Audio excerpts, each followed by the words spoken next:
Misión 2000, al servicio de la nueva evangelización, presenta Católico, defiende tu fe. Con el misionero de la palabra de Dios, Martín Zavala, con un mensaje de la palabra de Dios que lo fortalecerá en la fe.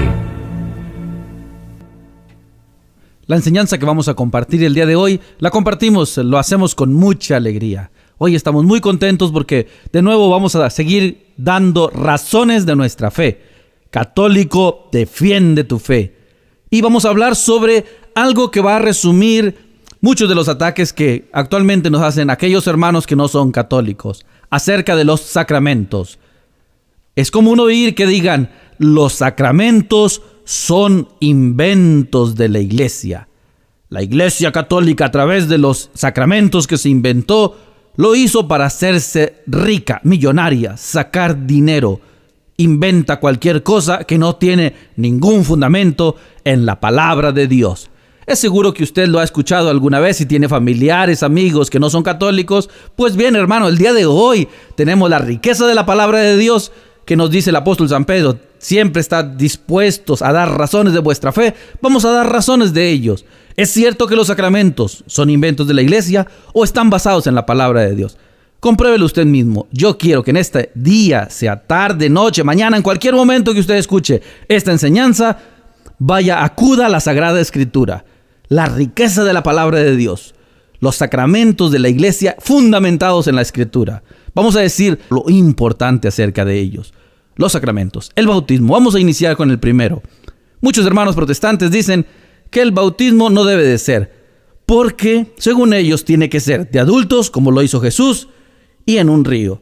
Que la iglesia católica está mal porque lo hace de niños y porque no lo hace en un río comúnmente. Un poquito de agua. Bien, y además dicen ellos, los niños no tienen pecado y no tienen conciencia. Vamos a ver si esto es un invento de la iglesia o es algo que la palabra de Dios nos enseña. 5 puntos. Número 1. Cuando acerca de este sacramento, que ellos dicen que es un invento de la iglesia, afirman que los niños no tienen pecado, se oye bien, como muchas cosas que ellos dicen, se oye bien, pero no está basado eso en la palabra de Dios. Nos dice el Salmo 51:7. Salmo 51:7, escríbalo, subráyelo, recuerde lo que estamos usando, el libro de respuestas católicas inmediatas. Búsquelo y subráyelo en su Biblia. Dice el salmista, tú ves que malo soy de nacimiento, pecador desde el seno de mi madre. Palabra de Dios. Te alabamos, Señor. Así que el salmista, contrario a lo que dicen hoy en día muchos, tiene conciencia de que hay un pecado que trae desde nacimiento. ¿Cuál es ese pecado? La respuesta de cuál es ese pecado que se trae de nacimiento no lo dice San Pablo. En la carta a los Romanos, capítulo 5, versículo 19. Romanos, capítulo 5, versículo 19, San Pablo dice ahí, porque un solo hombre desobedeció y todos pasaron a ser pecadores. Así también, un solo hombre obedeció y una muchedumbre fue constituida justa y santa. Palabra de Dios. Te alabamos, Señor. Está hablando, si usted lo recuerda bien, de ese hombre que desobedeció al principio, Adán. La desobediencia inicial, en el origen. Es por eso que en la Iglesia Católica le llamamos pecado original. Es un pecado que viene de origen. Así es que, mis queridos hermanos que no son católicos, respetamos su creencia, pero la palabra de Dios dice que todos traemos un pecado y es un pecado que viene de origen. Es el pecado original. Primera razón por la cual se bautiza a los niños. Segunda razón, Jesús dijo, textual directamente, ¿qué había que hacer? San Juan capítulo 3, versículo 5 al 6. Lo repetimos, San Juan capítulo 3, versículo 5 al 6. En verdad te digo que lo que nace de la carne es carne, y lo que nace del espíritu es del espíritu. En verdad te digo que si no naces del agua y del espíritu, no puedes entrar al reino de Dios. Palabra de Dios. Te alabamos, Señor. Aquí Jesús entonces está hablando con Nicodemo y le dice muy directamente, es necesario nacer del agua y del espíritu para entrar al reino. La segunda razón, nosotros queremos que nuestros hijos pequeños entren al reino de Dios. ¿Cómo se entra al reino de Dios? Por el bautismo. Primero a los Corintios capítulo 12, versículo 13.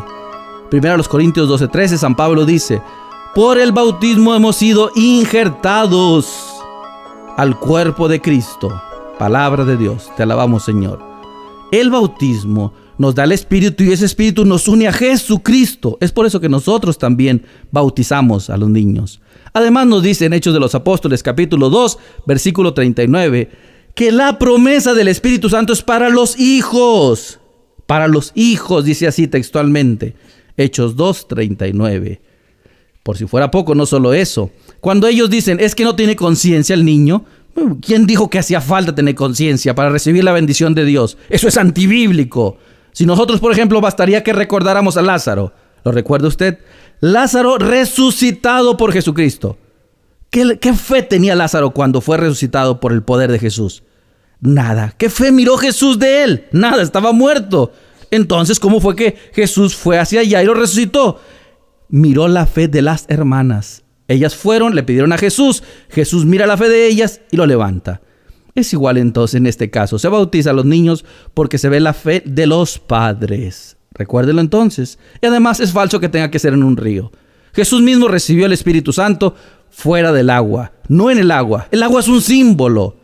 Jesús recibe el Espíritu Santo fuera del agua. Eso lo dice en San Marcos capítulo 1, versículo 8 al 10.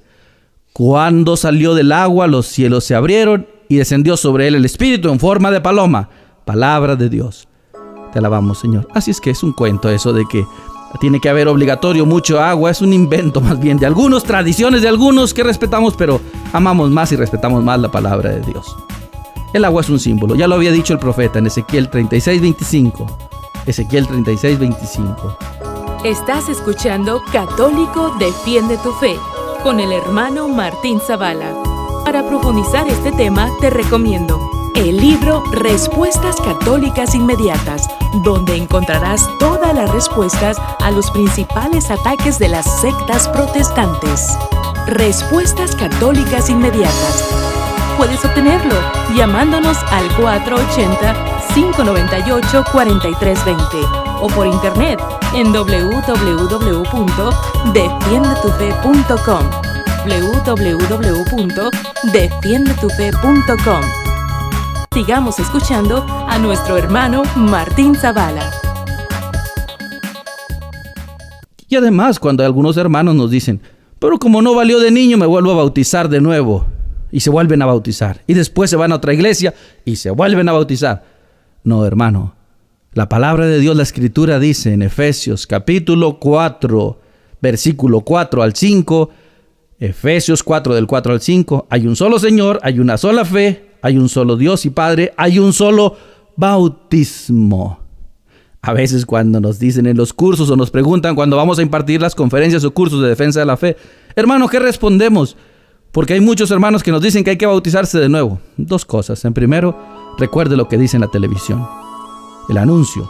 Diga no a la piratería. Recuérdelo, no hay piratería. No hay copias del bautismo. Después lea la Biblia y dígale, hermano, mira, hay un solo bautismo, hermano. No muchos, no rebautizantes. No, hermano. Hay un solo bautismo y la fe que se mira es la de los padres. Por eso en Hechos 16:31, se pidió la fe del Padre. Ten fe en el Señor Jesús y te salvarás tú y tu familia. Y se hicieron bautizar, él con toda la familia. Por último, en este sacramento, hay que recordarlo entonces también.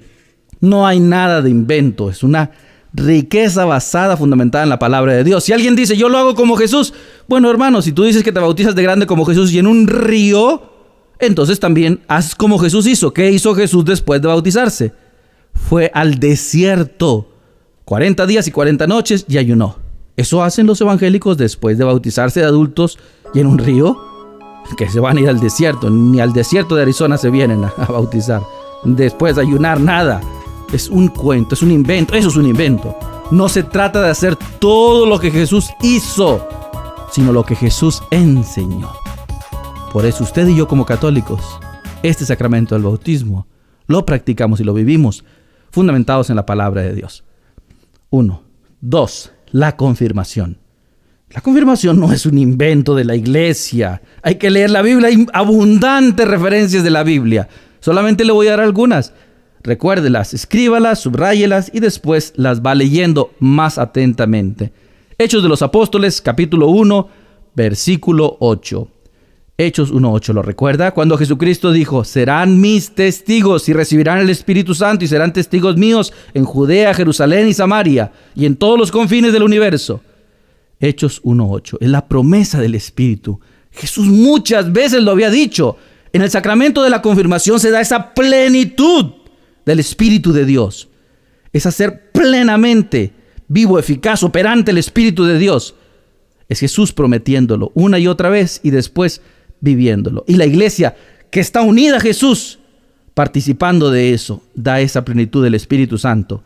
Por eso leemos también en Hechos 2, del 1 al 4, y en Hechos 8, del 15 al 17, lo mismo. Hablar sobre la plenitud, la importancia del Espíritu de Dios pleno en la vida del cristiano. Escuche bien lo que vamos a leer. Vamos a leer esa cita, Hechos 8, del 15 al 17. Nos dice la palabra de Dios.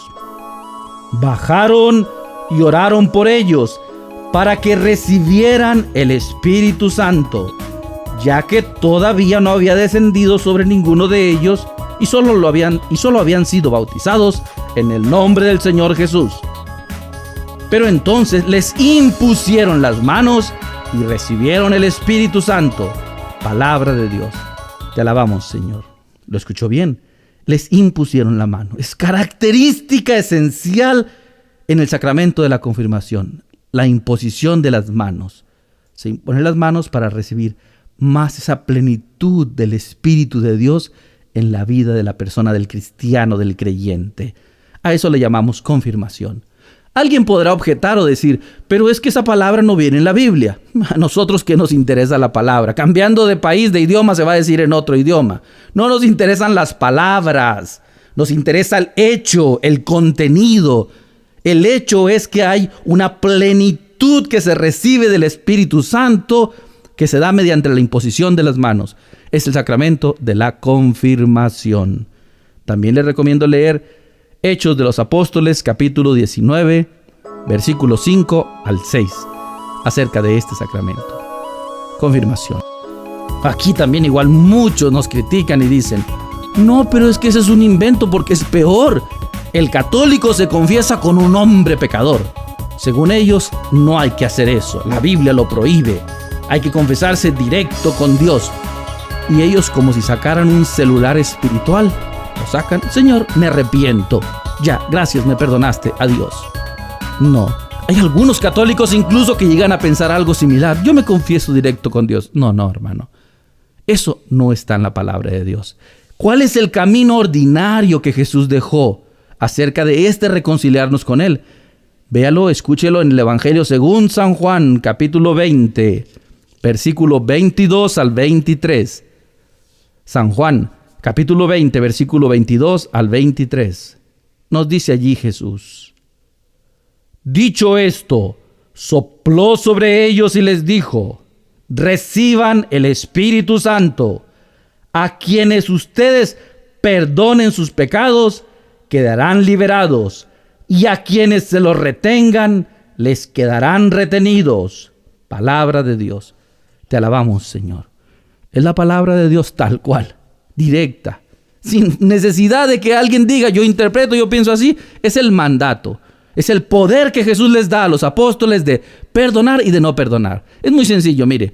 Si alguien dice, yo me confieso con Dios, yo no quiero ese sacramento de confesarme con un hombre, bueno, cada quien en este mundo va a estar en libertad de hacer lo que desee, pero para aquella persona que diga, yo quiero ser cristiano verdadero, auténtico al 100%, hermano, Jesús dio este poder a los apóstoles de perdonar y de no perdonar. Cuando alguien se confiesa con Dios, dice, Señor, ya me perdonó. Fácil, todo el mundo va a pensar, Dios me perdona lo que haga. Cuando alguien va con el sacerdote, no. Si alguien va con el sacerdote, como Él tiene ese poder, Él lo hace en la persona de Cristo que nos reconcilia con Dios. Y como Jesús dejó ese poder de perdonar y no perdonar, y alguien va y dice, Padre, quiero recibir la absolución. Me robé un carro, que Dios me perdone, deme la absolución. Padre, deme la absolución y yo le doy un ray en el carro terminando la confesión. No, muchacho, estás mal. Padre, yo quiero la absolución porque tengo 2 mujeres. No hay absolución. Padre, quiero la absolución y el perdón de Dios porque robé. No hay absolución. Hay que quitar ese mal que se está haciendo. Hay que corregir esa situación de pecado. Es más fácil y más cómodo confesarnos directo con Dios. Sí, claro, si alguien quiere la comodidad, que se confiese directo con Dios nada más. Pero si alguien quiere obedecer, amar y seguir la enseñanza de Jesucristo, es acudir a la confesión a través del sacerdote. Ellos lo entendieron así. Si usted lo duda, o si usted quisiera explicárselo a alguien, lea el libro de Hechos de los Apóstoles, capítulo 19, versículo 18. ¿Cómo lo practicaron ellos? Hechos de los Apóstoles, capítulo 19, versículo 18 nos dice: muchos de los que habían aceptado la fe venían a confesar y a exponer todo lo que antes habían hecho. Palabra de Dios. Te alabamos, Señor. ¿Por qué dice muchos de los que habían aceptado venían a confesar? ¿Por qué usa esa expresión, esa palabra, venían? ¿Por qué no dice se confesaron, se arrepintieron, le pidieron perdón a Dios? ¿Sabe por qué? Porque tenían que ir a buscar al apóstol, al obispo. Durante los primeros siglos de la iglesia, la confesión. Ellos estaban conscientes que tenían ese poder los apóstoles y los obispos sucesores de ellos. Iban a buscarlos a ellos. Por eso dice venían. Era pública durante muchos siglos la confesión. Este sacramento, en su forma externa, era pública. En lo esencial no ha cambiado, pero en lo externo iban y lo buscaban y delante de todos decían: me arrepiento, he mostrado ese deseo de cambio, he mostrado que he cambiado y quiero convertirme al Señor y quiero que Dios me perdone y quiero que Dios me una con la iglesia. Quiero recibir el perdón de Dios. Lo buscaban a Él. Desde el principio en la historia de la iglesia, aunque fueron modos externos diferentes, en lo esencial este sacramento está en la palabra y en la historia de la iglesia igual. La confesión no es un invento de los hombres. Cuando en el libro de Jeremías dice: maldito el hombre que confía en otro hombre, que muchos protestantes usan para rechazar la confesión, hay que decir, mira, sigue leyendo y dice ahí: maldito el hombre que confía en otro hombre y que aparta su corazón de Dios. Al confesarnos usted y yo con el sacerdote, no queremos apartarnos de Dios. Al contrario, queremos estar más unidos a Dios. El sacramento de la confesión en la Escritura. 4. La Eucaristía. Bendita Eucaristía. Cristo presente en la Eucaristía, el máximo sacramento. Signo eficaz presente de la gracia. Signos sensibles donde usamos y Cristo se manifiesta plenamente. Hay muchos pasajes de la Biblia. Le voy a dar algunos pasajes para que vea usted cómo este sacramento no tiene nada de invento. El principal, el capítulo 6 de San Juan. Desde el versículo 48 en adelante. Cuando Jesús empieza a hablar y a decir: es mi cuerpo y es mi sangre. Es mi cuerpo y es mi sangre. Y cuando el protestante dice es simbólico, como la luz, como la puerta, como la roca. No, no es simbólico. Los judíos lo rechazaron, dice: este lenguaje es duro. Los discípulos, algunos discípulos dijeron: este lenguaje es tan duro que mejor dejamos de seguirle, y se fueron. Ellos lo entendieron real, tan real que por eso prefirieron irse. Tan real que después Jesús le pregunta a los apóstoles: ¿también ustedes quieren marcharse? Y Pedro contesta: Señor, ¿a quién iremos? Tú tienes palabras de vida eterna. Tan real que Jesús dijo en Lucas 22:19: hagan esto en memoria mía. Tan real Jesucristo que San Pablo dice en la primera carta a los Corintios, capítulo 11, versículo 23 en adelante, que recibió este mandato del Señor: recibir el cuerpo y la sangre de Él. Tan real que dice en 1 Corintios 10:16 que al comulgar recibimos la comunión con el cuerpo y la sangre del Señor. Tan real que lo celebraban desde el principio, Hechos 2:41, la Eucaristía, presencia real de Jesucristo. También podemos decirlo sin duda del orden sacerdotal, Cristo instituyendo el sacerdocio. Cristo en San Marcos capítulo 3, versículo 13 al 15, convocando y llamando a los apóstoles. Cristo en Lucas 22:19, haciendo partícipes a esos hombres de su único sacerdocio cuando dice: hagan esto en memoria mía. El sacramento del orden sacerdotal. El sacerdote, dice la palabra de Dios, el pleno, sumo y único sacerdote es Jesucristo. Pero ese ser único sacerdote hace partícipes a aquellos hombres de Dios que por la imposición de las manos reciben ese sacramento. Y ellos en la persona de Cristo es que administran. Así pues, no es la persona o el sacerdote quien bautiza, sino Cristo mismo a través de la persona. La confirmación, la Eucaristía, la confesión, es cuando nosotros aprendemos a entender y a comprender que esos regalos, esos sacramentos, esos preciosos dones que el Señor nos ha dado a través de la iglesia, basados en la palabra, es para encontrarnos más y vivir con Él, en relación personal con Jesús, con la iglesia, con el mundo. La unción de los enfermos. Santiago capítulo 5, versículo 16. Escúchelo. Santiago capítulo 5, versículo 16. No hay nada de invento. Es la palabra de Dios diciéndonos así, y en todas las Biblias dirá igual. Reconozcan sus pecados unos ante otros y recen unos por otros para que sean sanados.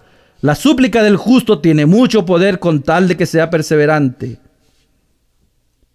Y lea un poquito antes, escúchelo, un poquito antes, versículo 15. Escúchelo, porque aquí estas palabras son un poquito especiales para mucha gente que está diciendo que los sacramentos son inventos de la iglesia. Vamos a leer desde el versículo 14. ¿Hay algún enfermo? Que llame a los ancianos, presbítero en griego, ancianos de la iglesia, que oren por él y lo unjan con aceite en el nombre del Señor. Sí, es el sacramento de la unción de los enfermos. ¿Y qué decir del otro sacramento? El matrimonio, mediante el cual se hace visible la unión entre Cristo y la iglesia como esposa. Efesios capítulo 5, versículo 25. Efesios 5, 25. Maridos, amen a sus esposas como Cristo amó a la iglesia. Maridos, amen a sus esposas como Cristo amó a la iglesia y se entregó a sí mismo por ella. Y en San Mateo capítulo 19, cuando Cristo mismo había dicho acerca de esto: por eso el hombre y la mujer dejarán su casa, se unirán y serán uno solo. A través del matrimonio, haciendo presente esa relación de Cristo con su iglesia. Bautismo, confirmación, penitencia, la Eucaristía, orden sacerdotal, unción de los enfermos, matrimonio. Signos eficaces de la gracia de Dios. Cristo vivo, presente, operante, actuando en cada uno de nosotros a través de los sacramentos, como le llamamos en la Iglesia Católica también en Oriente, los misterios. Es la presencia de Jesús que tenemos que buscar y encontrar a través de ellos. No son nada ni tiene nada que ver con inventos. Si alguien quiere saber por qué, es la Biblia. Es Jesucristo mismo que lo quiso hacer así. Jesucristo mismo que de esa manera lo dejó, y la Iglesia Católica, fiel a Jesús, no como maestra independiente y separada de Jesús, lo hace unido a Jesús. Por ser fiel a Jesús, obedecer al Señor de señores, al dueño de esta iglesia, como cuerpo místico de ella, obedece al Maestro. Por eso dele gracias a Dios por estos 7 sacramentos, unidos a Jesús, unidos a su iglesia, fundamentados en la palabra de Dios. Siga adelante, recuerde que luche por conocer, vivir, celebrar, predicar y defender su fe para ser un auténtico cristiano. Que Dios le bendiga. Católico, conoce, vive y defiende tu fe. Para profundizar este tema, te recomiendo el libro Respuestas Católicas Inmediatas, donde encontrarás todas las respuestas a los principales ataques de las sectas protestantes. Respuestas Católicas Inmediatas. Puedes obtenerlo llamándonos al 480-598-4320 o por internet en www.defiendetufe.com www.defiendetufe.com